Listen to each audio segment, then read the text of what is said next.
ओम नमः शिवाय। स्वागत है शिव पुराण की इस श्रृंखला में। माना जाता है कि सावन के पवित्र दिनों में शिव पुराण का पाठ पढ़ने तथा सुनने से व्यक्ति के जीवन में खुशहाली का आगमन होता है और सभी मनोकामनाएं पूर्ण होती हैं। महर्षि वेदव्यास जी द्वारा लिखित शिव पुराण में 7 खंड तथा 24,000 श्लोकों का वर्णन किया गया है। शिव पुराण का पवित्र पौराणिक ग्रंथों में सर्वोच्च स्थान है। इसी श्रृंखला में आगे बढ़ते हैं। सर्वप्रथम शिव पुराण की महिमा का प्रथम अध्याय। श्री शौनक जी बोले, हे महाज्ञानी, संपूर्ण सिद्धांतकों के ज्ञाता, हे प्रभु, मुझसे पुराणों की कथाओं के सारत्व का विशेष रूप से वर्णन कीजिए। सदाचार और विवेक की वृद्धि कैसे होती है तथा साधु पुरुष किस प्रकार अपने काम, क्रोध आदि मानसिक विकारों का निवारण करते हैं। इस घोर कलयुग में जीव प्रायः असुर स्वभाव के हो गए हैं। उस जीव समुदाय को शुद्ध बनाने के लिए सर्वश्रेष्ठ उपाय क्या है? आप इस समय मुझे ऐसा कोई शाश्वत साधन बताइए जो कल्याणकारी वस्तुओं में भी सर्व से उत्कृष्ट एवं परम मंगलकारी हो तथा पवित्र करने वाले उपायों में भी सर्वोत्तम पवित्र कारक उपाय हो। वह साधन ऐसा हो जिससे अनुष्ठान से शीघ्र ही अंतःकरणी विशेष शुद्धि हो जाए तथा उससे निर्मल चित्त वाले पुरुषों को सदा के लिए शिव की प्राप्ति हो जाए। सूत जी बोले, मुनि श्रेष्ठ शौनक, आप धन्य हैं। आपके हृदय में पुराण कथा सुनने के प्रति विशेष प्रेम एवं लालसा है। इसलिए मैं शुद्ध बुद्धि से विचार कर परम उत्तम शास्त्र का वर्णन करता हूँ। वत्स, संपूर्ण शास्त्रों के सिद्धांत से संपन्न भक्ति आदि को बढ़ाने वाले, भगवान शिव को संतुष्ट करने वाले तथा कानों के लिए रसायन स्वरूप दिव्य पुराण का श्रवण कीजिए। यह उत्तम शिव पुराण काल रूपी सर्प से प्राप्त होने वाले महान त्रास का विनाश करने वाला है। हे मुनि, पूर्व काल में शिवजी ने इसे कहा था। गुरुदेव व्यास जी ने संत कुमार मुनि का उपदेश पाकर कलयुग के प्राणियों के कल्याण के लिए बड़े आदर से संक्षेप में इस पुराण का प्रतिपादन किया है। हे मुने, विशेष रूप से कलयुग के प्राणियों की चित्त शुद्धि के लिए इस शिव पुराण के अतिरिक्त कोई अन्य साधन नहीं है। हे मुने, जिस बुद्धिमान मनुष्य के पूर्व जन्म के बड़े पुण्य होते हैं, उसी भाग्यशाली व्यक्ति की इस पुराण में प्रीति होती है। यह शिव पुराण परम उत्तम शास्त्र है। इसे इस भूतल पर भगवान शिव का वाडम्य स्वरूप समझना चाहिए और सब प्रकार से इसका सेवन करना चाहिए। इसके पठन और श्रवण से शिव भक्ति पाकर श्रेष्ठतम स्थिति में पहुँचा हुआ मनुष्य शीघ्र ही शिव पद को प्राप्त कर लेता है। इसीलिए संपूर्ण यत्न करके मनुष्यों ने इस पुराण के अध्ययन को अभीष्ट साधन माना है और इसका प्रेम पूर्वक श्रवण भी संपूर्ण वंचित फलों को देने वाला है।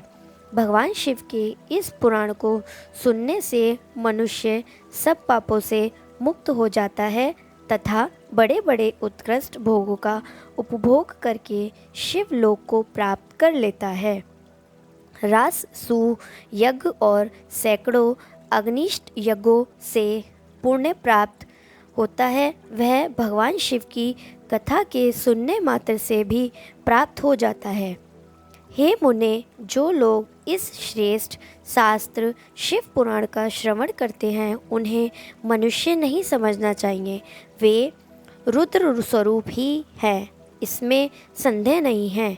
इस पुराण का श्रवण और कीर्तन करने वाले के चरण कमल की धूल को मुनिगण तीर्थ ही समझते हैं। जो प्राणी परम पद को प्राप्त करना चाहते हैं उन्हें सदा भक्तिपूर्वक इस निर्मल शिव पुराण का श्रवण करना चाहिए।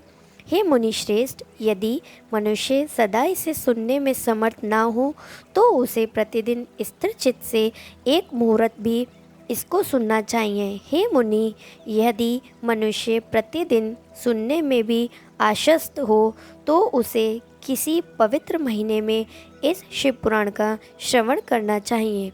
जो लोग एक मुहूर्त उसका भी आधा अथवा क्षण मात्र भी इस पुराण का श्रवण करते हैं उनकी दुर्गति नहीं होती।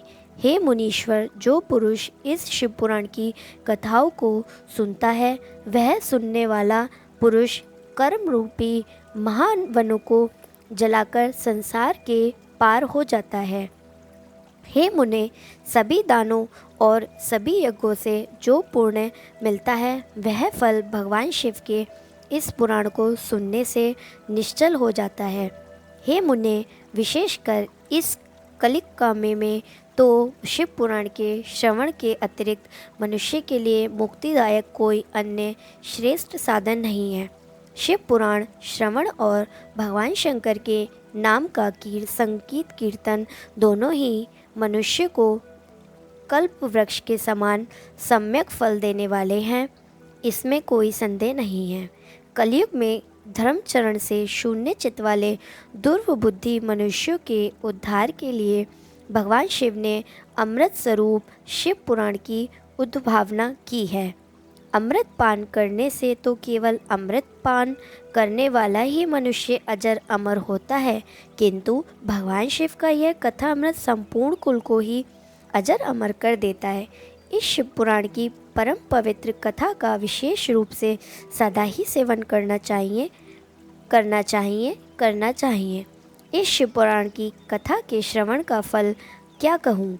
इसके श्रवण मात्र से भगवान सदाशिव उस प्राणी के हृदय में विराजमान हो जाते हैं। यह ग्रंथ 24,000 श्लोकों से युक्त है। इसमें 7 संहिताएं हैं।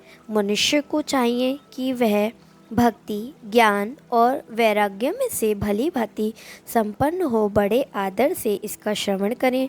पहली विंध्येश्वर संहिता, दूसरी रुद्र संहिता, तीसरी शतरुद्र संहिता, चौथी कोटि रुद्र संहिता और 5वीं उमा संहिता कही गई है।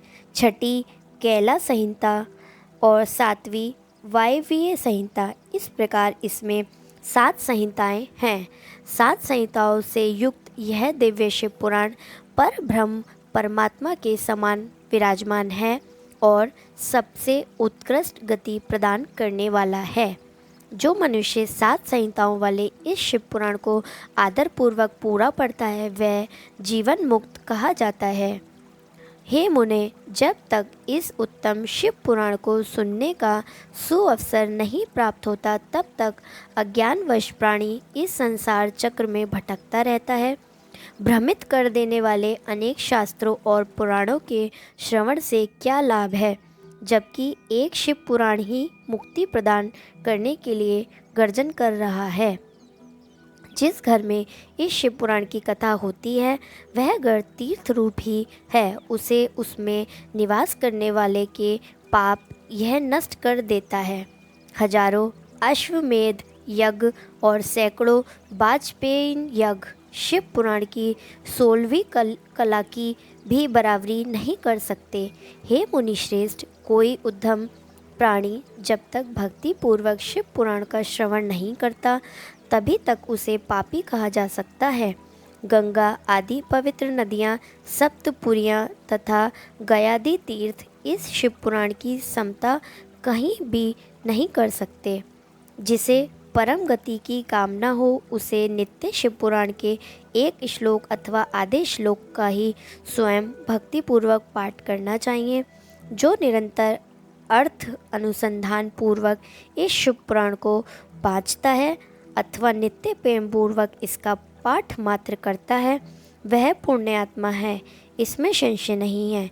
जो उत्तम बुद्धि वाला पुरुष अंतकाल में भक्ति पूर्वक इस पुराण को सुनता है उस पर अत्यंत प्रसन्न हुए भगवान महेश्वर उसे अपना पद प्रदान करते हैं। जो प्रतिदिन आदर पूर्वक इस शिव पुराण का पूजन करता है वह इस संसार में संपूर्ण भोगों को भोग कर अंत में भगवान शिव के पद को प्राप्त कर लेता है। जो प्रतिदिन आलस्य रहित हो, रेशमी वस्त्र आदि के वेश में इस शिव पुराण का सत्कार करता है वह सदा सुखी होता है। यह शिव पुराण निर्मल तथा शौवकों का सर्वस्व है। यह लोक और परलोक में सुख चाहने वाले को आदर के साथ प्रयत्नपूर्वक इसका सेवन करना चाहिए। यह निर्मल एवं उत्तम शिव पुराण धर्म, अर्थ, काम और मोक्ष रूप चारों पुरुषों को देने वाला है। अतः सदा प्रेम पूर्वक इसका श्रवण एवं विशेष रूप से पाठ करना चाहिए। वेद, इतिहास तथा अन्य शास्त्रों में यह शिव पुराण विशेष कल्याणकारी है, ऐसा मुमुक्षु जनों को समझना चाहिए। यह शिव पुराण आत्मस्तकों के लिए सदा सेवनीय है, सत्पुरुषों के लिए पूजनीय है, तीनों प्रकार के तापों का शमन करने वाला है, सुख प्रदान करने वाला है तथा ब्रह्मा, विष्णु, महेश आदि देवताओं को प्राणों के समान प्रिय है। ऐसे शिव पुराण को मैं प्रसन्नचित सदा वंदन करता हूँ। भगवान शंकर मुझ पर प्रसन्न हो और अपने चरण कमलों की भक्ति मुझे प्रदान करे। इसी के साथ आज की इस श्रृंखला को विराम देते हैं। मिलते हैं अगले अध्याय में। आशा करती हूँ आपको यह अध्याय पसंद आया होगा। इसे अपने परिवार तथा मित्रगणों के साथ शेयर करें।